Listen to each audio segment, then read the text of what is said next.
अस्सलाम वालेकुम। दोस्तों, यूपी के शामली से एक ऐसा वाकया सामने आया कि जिसको सुनने के बाद रोंगटे खड़े हो जाते हैं, आंखें नम हो जाती हैं। जिस वाकये के बाद पूरी इंसानियत शर्मसार है कि एक शौहर ने अपनी बीवी को महज इसलिए कत्ल कर दिया कि बीवी बगैर बुर्के के, बगैर पर्दे के घर से बाहर चली गई और फिर अपनी दो बेटी को भी कत्ल कर देता है। एक बेटी की उम्र 14 साल बताई जा रही है और दूसरी बेटी तो बिल्कुल मासूम थी, 7 साल की थी। इन बेटियों का जुर्म बस इतना था कि इन्होंने बाप को देख लिया था मां को कत्ल करते हुए। दोस्तों, बताया जा रहा है कि बीवी ने शौहर से पैसा मांगा तो शौहर ने इनकार कर दिया। फिर बीवी गुस्से में आकर अपनी छोटी बेटी के साथ बगैर बुर्के के अपने घर चली जाती है। इससे शौहर को बहुत तकलीफ हुई और अंदर ही अंदर वो सोचने लगा कि अब मेरी इज्जत तो चली गई कि मेरी बीवी मेरे घर से बगैर बुर्के के भाग गई। इसी वजह से शौहर प्लानिंग शुरू कर दिया। फिर अपनी बीवी को किसी तरीके से अपने घर बुलाता है और पूरे मामले को अंजाम देता है। कैसे क्या हुआ, आप खुद ऑफिसर की ज़बानी सुनिए, फिर हम आगे बात करते हैं। उसने बताया कि मेरी पत्नी के साथ मैं और हमारे 5 बच्चे घर में रहते, बहुत गरीब मैं था और मैं होटल पे काम करता, रोटी बनाने काम करता था मैं। हमारी पत्नी विगत 1 महीने पहले, चूँकि मैं गरीब था और हमारी शादी मंसूरपुर मुजफ्फरनगर में हुई थी, वो हमसे कुछ पैसे मांग रही थी। इसको लेकर हमारा विवाद हो गया था और बिना वो बुर्का और नकाब के अपने मैके चली गई अपनी छोटी बच्ची को लेकर के। इस बात को लेकर काफ़ी परेशान था कि हमारी इज्जत चली गई और मैं जाके 1 महीने बाद अपनी पत्नी को घर पे लेके आया यहाँ पे। और तभी से मेरे मन में भाव जग गया कि लग रहा है इसका मामला कुछ और है और मुझे मेरी इज्जत अब नहीं करती है ये। और तभी मैंने इसको जान से मारने का प्लान बनाया। दिनांक 9-10 की रात्रि में लगभग 12 बजे हमारे 5 बच्चे सो रहे थे, तो मैंने पत्नी को चाय के बहाने उसको जगाया। जैसे चूल्हे पे आंगन में आई वो, और मैं पहले से कट्टा लेके आया था और मैंने उसके पीछे से गोली बजा, उसकी तत्काल मौत हो गई। गोली की आवाज़ सुन के हमारी जो बड़ी बेटी, जिसकी उम्र 14 साल थी, वो भी उठ के चली आई।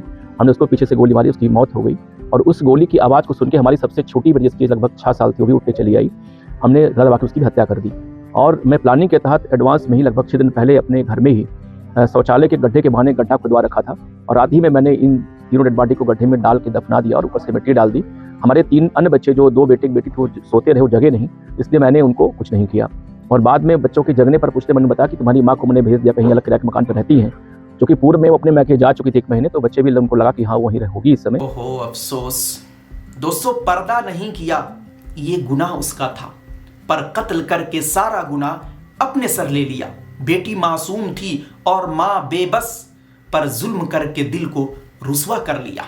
दोस्तों, इस्लाम में पर्दा करना ज़रूरी है, फ़र्ज़ है, लेकिन अगर कोई औरत पर्दा न करे तो आपको इख्तियार नहीं कि आप अपनी बीवी को सज़ा दें। इस्लाम में बेशुमार ऐसे वाक़यात हैं। 1-2 वाक़या मुख्तसर झलकी मैं आपको बताता हूँ। आप सल्लल्लाहु अलैहि वसल्लम से उनकी बीवियों ने दुनियावी ख्वाहिशात का इजहार किया तो आप सल्लल्लाहु अलैहि वसल्लम नाराज़ हो गए, कुछ नहीं बोला, बस नाराज़ हो गए। 1 महीने तक बात नहीं की। इस पर कुरान करीम की आयत भी नाजिल हुई। इसी तरीके से हज़रत उमर फारूक रज़ी अल्लाह ताला अन्हु के पास एक शख्स अपनी बीवी की शिकायत लेकर आया कि हज़रत उमर फारूक रज़ी अल्लाह ताला अन्हु के घर से उनकी बीवी की आवाज़ बाहर आती है। तो हज़रत उमर फारूक रज़ी अल्लाह ताला अन्हु कहते हैं कि देखो, वो बीवी हमारे बच्चों को बर्दाश्त करती है, हमारी बातें भी तो बर्दाश्त करती है, तो तुम भी उन्हें बर्दाश्त करो।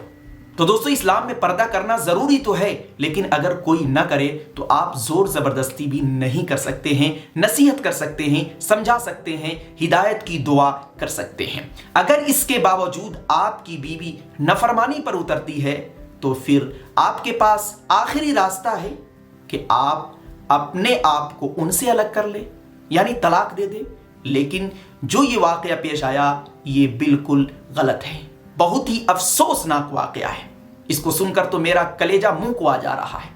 दोस्तों, इस वीडियो को शेयर कीजिए और अपनी राय कमेंट में ज़रूर दीजिए कि ऐसे मुजरिम की सज़ा, यानी इस शौहर की सज़ा क्या होनी चाहिए, जेल या फिर फांसी।